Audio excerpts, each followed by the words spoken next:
maybe there's not enough scientific research behind it.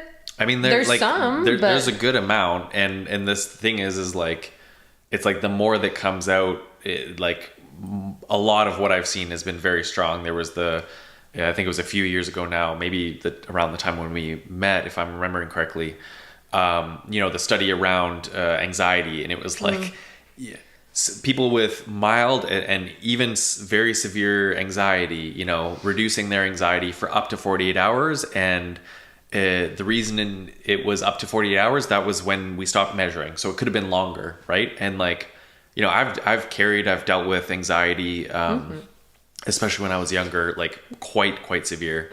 I think that was part of what, drew me to the tank and what I got out of it early on.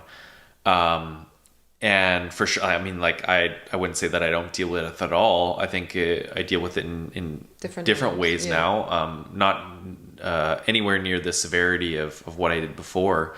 But it's like, again, if you deal with that at all and you floated somewhat consistently, like, I talk a lot about the sort of the baseline. It's like, okay, my baseline anxiety was here when I was young. I was working for myself for the first time, trying to figure out, how do I run a business? How do I pay rent in Vancouver? I was living at the time.